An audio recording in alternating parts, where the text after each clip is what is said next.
Let's review Mario and Luigi Bowser's Inside Story.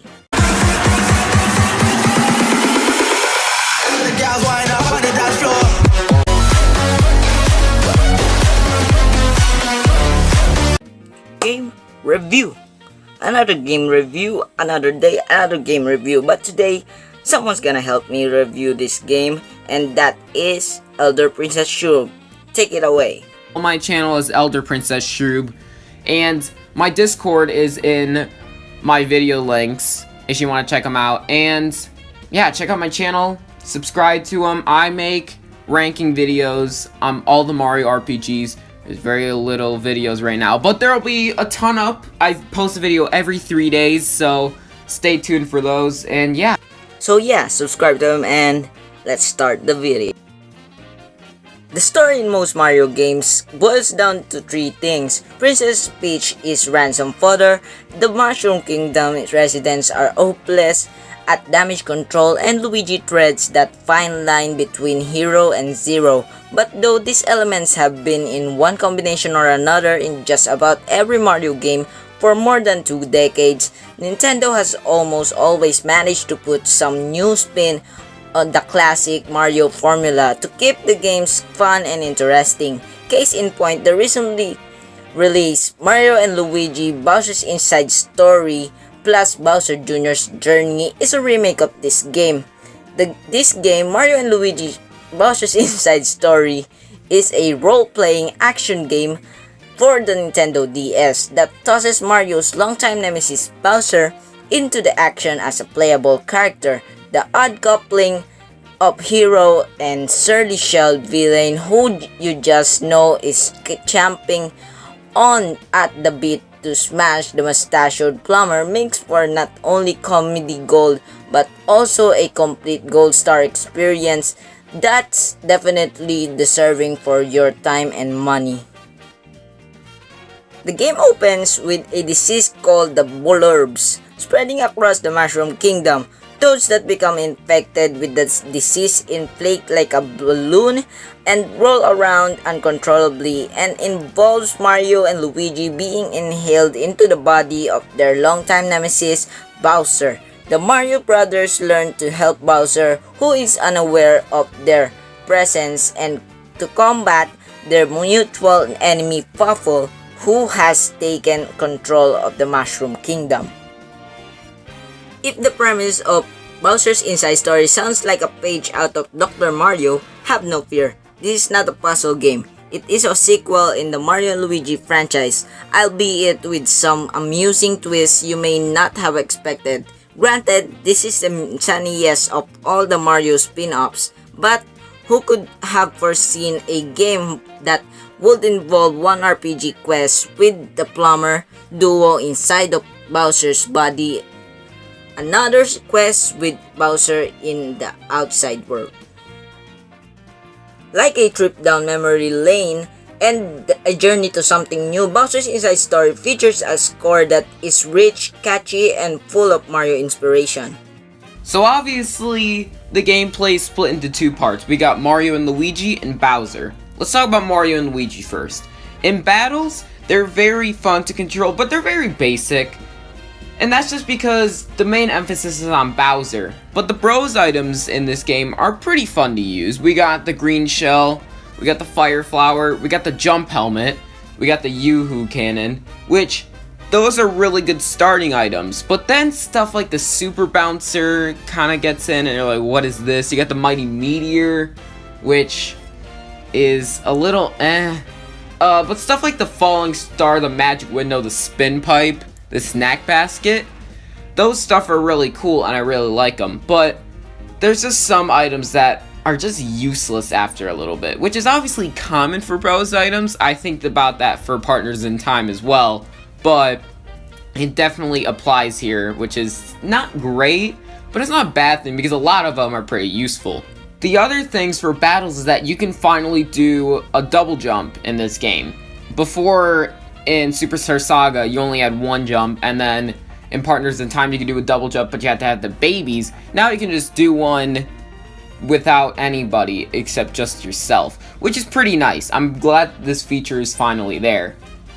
Another thing is that hammers are back, which I guess makes sense, but to be honest, you only need to use them when there's spiky enemies. Other than that, there's no point in using them. It's pretty non-existent, except when it's in the overworld, but other than that, yeah, hammers are kind of useless.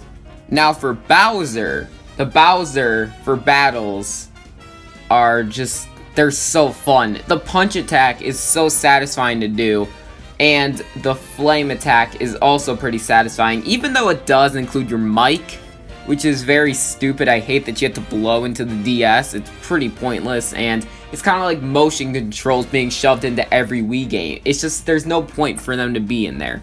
The most fun thing to play with Bowser is the battles where you use the Bros items, or what I like to call henchman attack. Henchman attacks are so fun to pull off just because it's actual minions of Bowser, so it's pretty fun as well. You got the Goomba Storm, you got the Shy Guy Squad, you got the Koopa Corps. The only one I don't really like is the Bob-omb Squad, but that's just because I suck at it.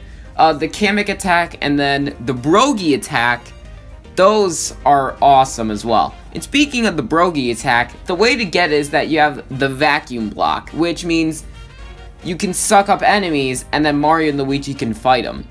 That's such a unique concept. I like it a lot, especially because it involves Mario and Luigi to get EXP while Bowser is doing stuff in the overworld, which is pretty nice because obviously Bowser is way stronger than Mario and Luigi, so they kind of need the EXP. Now that the battles are out of the way, let's talk overworld. The overworld is pretty fun, especially because the abilities are, well, not unique, are pretty fun to use. For Mario and Luigi, it is a little pathetic, but you get other things that attach to you, because the hammer, it's, I mean, you already have it, you already used it before. The spin jump and the spin drill, we've all seen this stuff before. But the other two things that you can have is that you get a blue shell, which means that you can have Luigi hit you and then it'll hit switches. The only thing is that it's very underused. It's only used in the Toad Town sewers, I think that's what they're called. And the other thing is that the helium jumps, kind of the same thing, they're very underused, but they're pretty fun because it gives you such a high jump. So that's pretty fun to use. But obviously Mario and Luigi are overshined by Bowser. Bowser is so fun to use in the overworld, and that's because of the abilities that he has. Now, he already starts off with a punch and some fire. That's pretty fun to use. But then you get the dashing punch, which is my preferred way to move around the overworld. You got a ground pound, which is pretty satisfying to pull off. And then you got a ball rolling mechanic. Now, if you watch my videos, you will know how much I praise the ball rolling mechanic in Partners in Time. Now, it's not as good here than it is in Partners in Time, just because you're too slow with the ball rolling mechanic, which is kind of sad, but it's still really fun to use. I got a lead. As far as visual presentation goes, Bowser's Inside Story doesn't stray too far from the look of the previous titles in the series.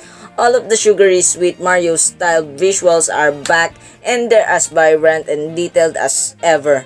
But what makes this third game shine are the little visual touches that it adds to the mix. For instance, the transition from the outside of Bowser to the inside of is always a fun one to watch, as are the band new transitions into battle that are unique to each character. The inside of Bowser and the manly new enemies you'll do battle with throughout the game also make for some unique graphical elements. It's clear that the gameplay itself wasn't the only area of the game that developers wanted to improve upon, and it ended up giving the game an increased level of visual polish that fans of the series will definitely appreciate. Yes, Partners in Time have the same visuals but more toned down colors and a much darker take on the Mario and Luigi game. And Elder Princess Shroob really liked that game, so kudos to him. Alpha Dream created a fantastic take on the Super Mario RPG idea long ago with their original Game Boy Advance Mario and Luigi release, but they've taken the concept to the new heights with this third title. Well, it would be easy to rave on and on about the game. The best way of sum everything up would be to say this Bowser's Inside Story is the kind of a game that will remind you why you love playing video games in the first place, and is easily one of the best DS game up to date. And it had a remake on the 3DS titled Mario and Luigi Bowser's Inside Story plus Bowser Jr.'s Journey. Big thanks to Elder Princess Shroob for helping me make this video. Give some love to him. I'm gonna be linking his channel down in the description, and subscribe to him. Watch his videos. He makes good videos, very good videos, amazing videos. So yeah, see you guys on the next video. Goodbye.